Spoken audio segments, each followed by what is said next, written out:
My name is Sabina Gonzalez. I'm from Spain, and I work here at the Chapel for Europe as a program and interfaith dialogue manager. This place, my workplace, is so special for me because we get people together. And we get people together from different backgrounds, from different beliefs, from different countries. And we do that through faith and through spirituality. So that's what it makes this place, which is located in the middle of the European Quarter in Brussels, so special for me. I'm Father Bernd Günter. I'm a German Jesuit, so Catholic, here at the Chapel for Europe. Our chapel is here in the middle of the European quarters, a kind of place where we say we want to make present that Christianity, that faith is a factor within all these European bubble that we have around here, with very close to the institutions, to have a place of prayer, of worship. So for also to have this message that the faith is something for Europe, in Europe, at the roots of Europe.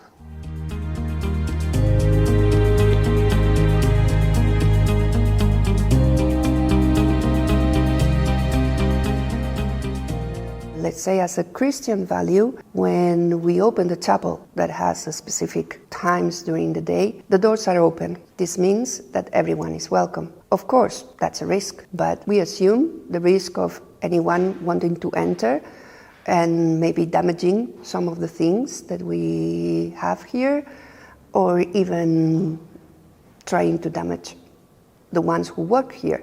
But this is like, I think, the everyday risks that we face everyone during our life. So you can walk out and to the street and a pot of plants can go into your head. So this is the same. So it's within our spirit of Christian to welcome everyone. And the door is always open when the chapel is open. We're a small chapel here. We're not one of these big public churches, but we have the same questions as many Christian churches have about security. It is not that much kind of question of physical dangers or violence. It may be more the question about people using it, however, kind of the direction of vandalism, of maybe people with mental health issues coming and being in churches and disturbing the normal atmosphere there, which is for us not a very big thing. We try to open our chapel as much as possible, but we are not open the whole day, which I regret. We are discussing it regularly. We should be an open place, because the church does not belong to a few, but the church is a place for all Christians and for all people. So what we do is we try, when we open, to have somebody around, somebody at the accueil. So first to welcome the people, to be there as a contact person, to give information and all that. But it's also important to have somebody there just to give the signal of you're not alone here. It's a place where you are welcome, and hopefully you don't come on ideas to all these things with vandalism or whatever it is, or small robberies or whatever. So we try to have somebody around, have the presence of a person. I think that is very important for us. That's the most important thing.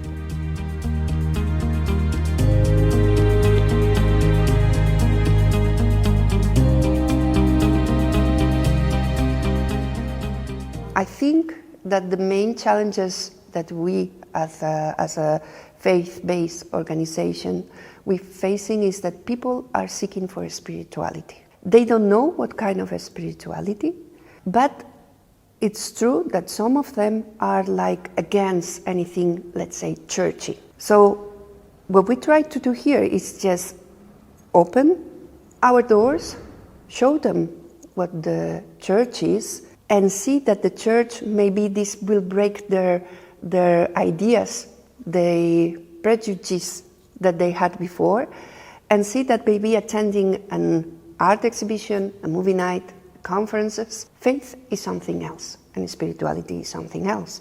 So I think we have to fill the void that these people are having, and they come searching for this fulfilledness of their own spirituality. People are, on one side, many people are looking for spirituality. On the other side, they do not easily find it within the established churches or religions, I don't know. But there is this longing, the longing for a deeper sense, which for us Christians is clearly directed towards God, and to find a sense in my life and to live according to it. That. So we see that our societies are more and more secularized, at least what we experience as Christian churches. The churches are emptier than they used to be. People say we don't really need it anymore, which I personally don't believe, but the question is, what exactly do they need? How do they need it? And there the chapel is also a place where we try to experiment a bit to see what can we offer to people so that their spiritual longings finds a place where they could go. For those who are Christians, for those who are interested, we are very open in all directions, but we want kind of bringing the people to God. That would be the main purpose for us, especially here in this European milieu, those who are from the different European cultures and backgrounds, who might not find exactly what they had at home here, who are looking for how could I live this in Belgium, what am I looking for. So I hope as a chapel we can offer something to them.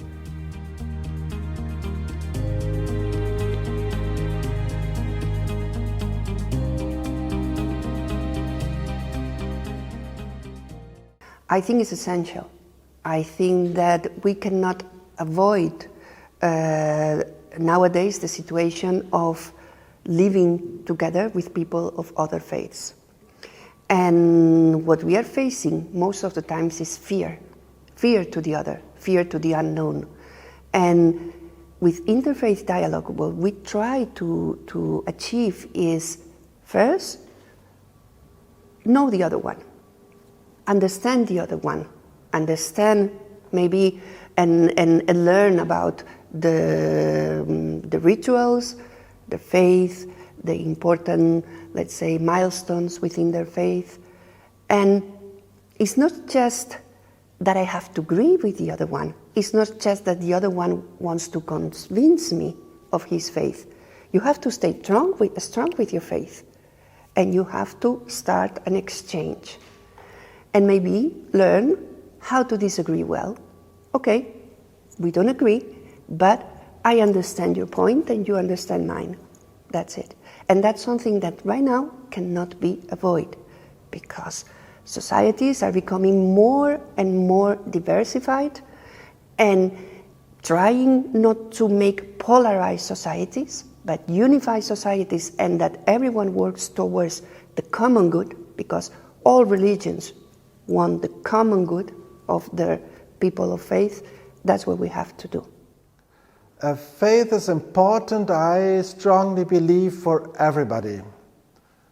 But in our societies, we are not that much favorable of promoting one's own faith, or talking about it, of exchanging. But I think everybody needs it. And then you cannot live your faith alone. You have to be in a kind of network, in a community where you can share about it, where you can learn about it, where you can kind of get feedbacks on your experiences, where you get inputs. And I think all that is important already within the community.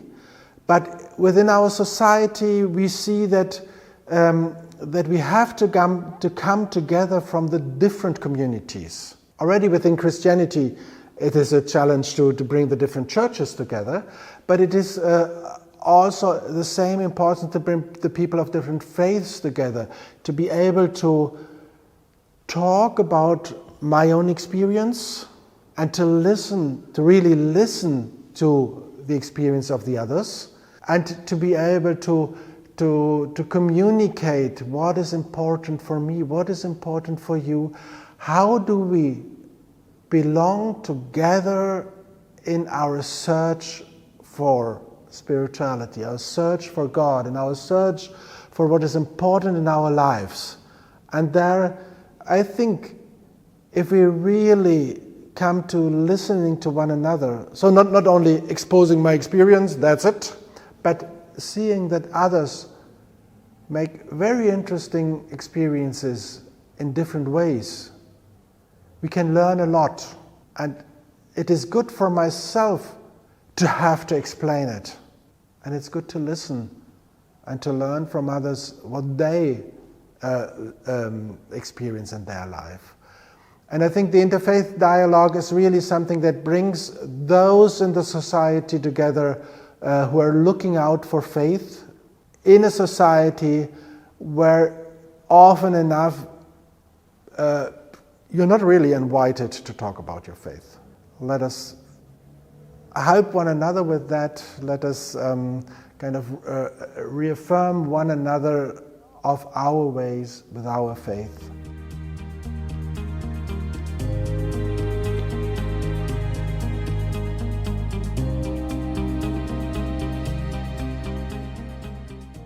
So as a Chapel for Europe, we are quite well connected with a lot of different groups of different faiths. So towards the Jews, towards Muslim groups, towards also others like the Buddhists or the Hindus, which are...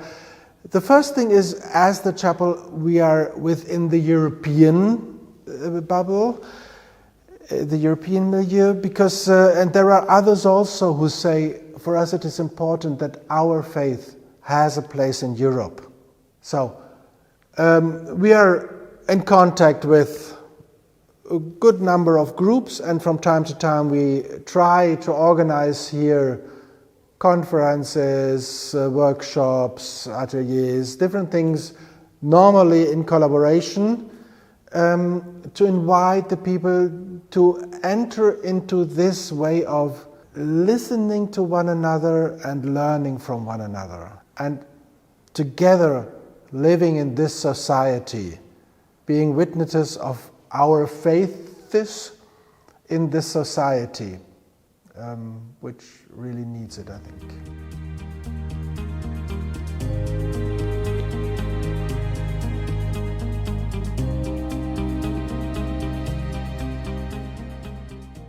I would say, as I mentioned before, that our place of worship, our little chapel, welcomes everyone.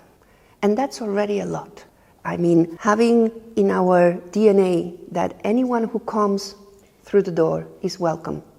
Anyone who comes and asks questions about the chapel, what we do, what we aim to, we will answer them. Nevertheless, their background, their faith. On the other side, of course, we aim to organize events or other type of, get together with people of other faiths and invite everyone so they can see that, okay, there are like some differences, but when you go deep, the values are the same.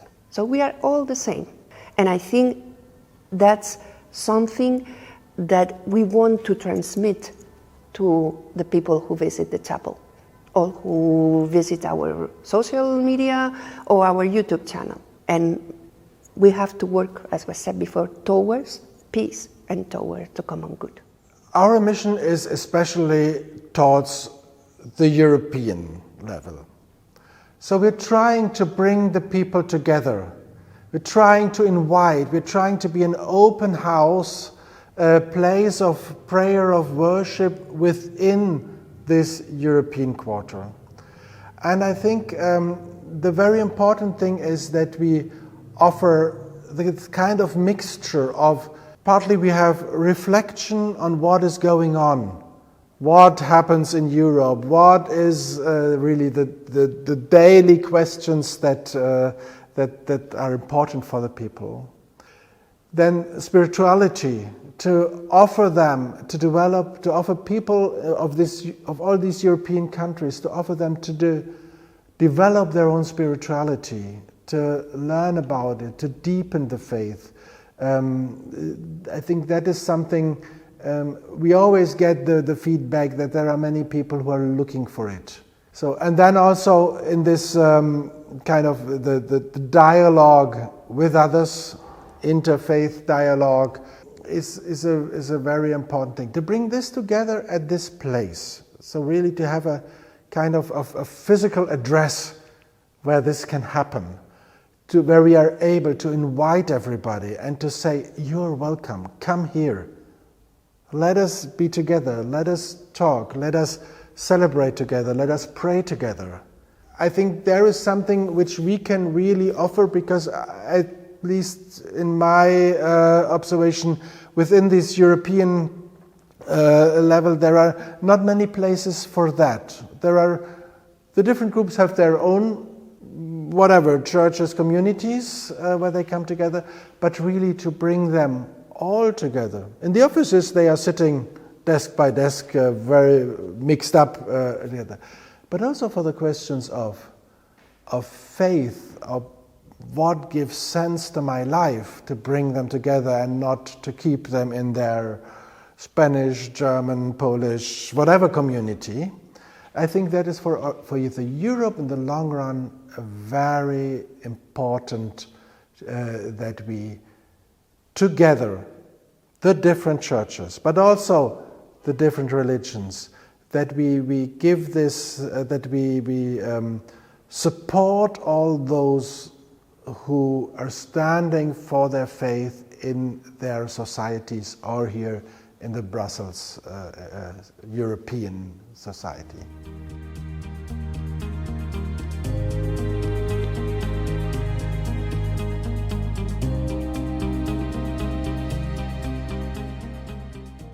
I mean, one of the first things I think faith leaders should do is not to transmit fear during their celebrations, in this case, their masses, or I'm talking from the point of view of a Catholic. So you don't have to transmit fear towards the other ones. No, you have to say, of course, they have other beliefs, but at the end, as I said before, in the bottom, we are the same. We look for the same.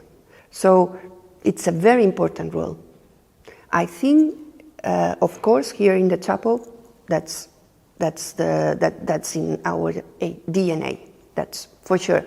But what happens maybe in some synagogues, in some mosques, that's something that it's very important, because the people who go to a faith place, they believe what their leader they're saying. And it's important that faith leaders get together and they exchange, and in this way they can work towards those maybe emerging hatred opinions from one to related to the other. So faith leaders should work together at that level as faith leaders. Protection of communities comes at the end. First, the faith leaders have to create the community, to invite the community, to create an environment, an atmosphere where people say, yes, this is my community. I want to be here. I want to come back. So that is the most important thing. And certainly this needs to be protected. So if I go somewhere and I see everything's a bit strange here, or I don't really feel welcome, or I'm not sure if it's safe here, you cannot create a community. So I think all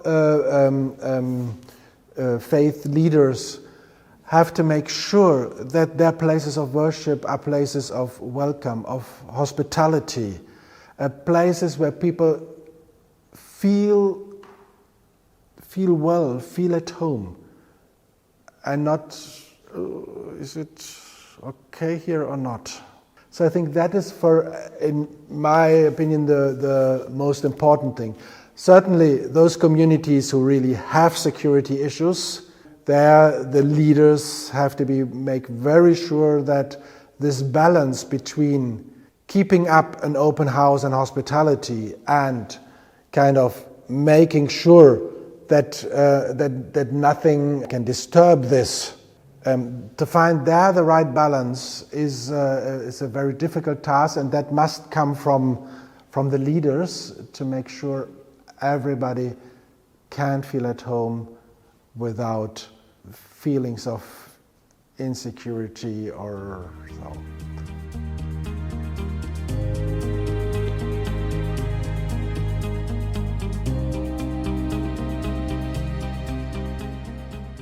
Our relation is very good, but it's minimal. Minimal in the sense that only when we organize maybe high-level conferences or get-togethers with representatives of different faiths, also of a high level, we contact them to prevent them that this event is going to take place, and then they take their own measures regarding this. Maybe placing a police car in the street, at the entrance of the chapel, maybe being present here at some moment, and that's it.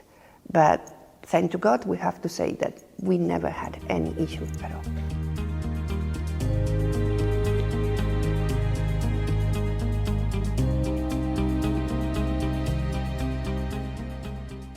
Also, the Western churches would say that it is our responsibility in the society to take a role, to speak up if necessary, especially for all questions, all ethical questions of bringing sense into what happens in the society. Surely the roles in the different churches are different, that is true. The Western churches had played big roles in the societies. So wherever you are, there were times when the church, the priests, the bishops were really important public figures. That has been reduced, and almost everywhere we are living in the situation where we cannot go back to these good old times, if they ever were good, but that we have to find a new role. And one of the roles is surely first to bring the community together, but then within the community and with the community to take a role inside the society. It is not the public leader who can pressure the politics to do whatever, but to bring in our reflections, our experiences, our hopes, our ideas of how a world, a good world, full of what God wants for us, so the kingdom of God in the Christian sense. So this, the justice and peace and a good living for everybody. We have the task to work for it. Whether it is always the leader or whether these are the members of the community who are supported by the community, by the leader, that is a different question. So at least in the Catholic Church, we try very much to avoid what was called the clericalism, so that the priest or the bishop, they are everything and they know everything and they can do everything. Every Christian, every believer has this will automatically feel what I believe. I have to bring it into my surroundings. I have to bring it into my society. I cannot sit there and say, oh, but I'm believing and that's it. It is something which is meant for to invite others, to help to build up a just society, a society of peace, where we take care of one another, where especially the poor and the marginalized are not left aside but integrated, taken back in. That's a huge challenge which comes to the whole community, not only to the leaders.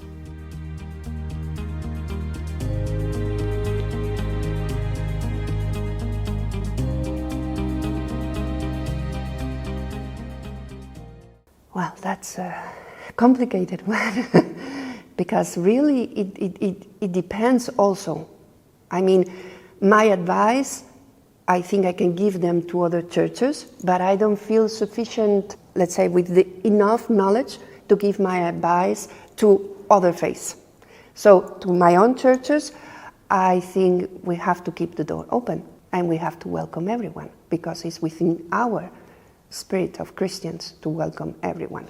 Of course, you have to watch and be careful with maybe some things, but other than that, no. Let's make Christian spaces open to everyone and that everyone feels welcome. The wish would be that all these places can really be open, welcoming places. That hospitality, that welcoming the people of the own community and of other communities can be the normality. So really to work for that. And I think sometimes we even have to take a bit more risks. So why not open the church, the place, the whole day? Yes, something could happen, we know, but without a risk, and the risk towards openness and hospitality. Not being too much afraid. Not thinking, oh, this could happen, this could happen, this could happen. Yes, maybe there are real dangers, but to take a risk rather towards the being open, welcoming, coming together, getting into a dialogue, celebrating together, praying together. That we always have to see that is the important thing. Closing down doesn't help anybody, even if we have to make sure that the people who come are not endangered by coming or don't feel unwell by being here. But let's take the risk towards the others, towards openness.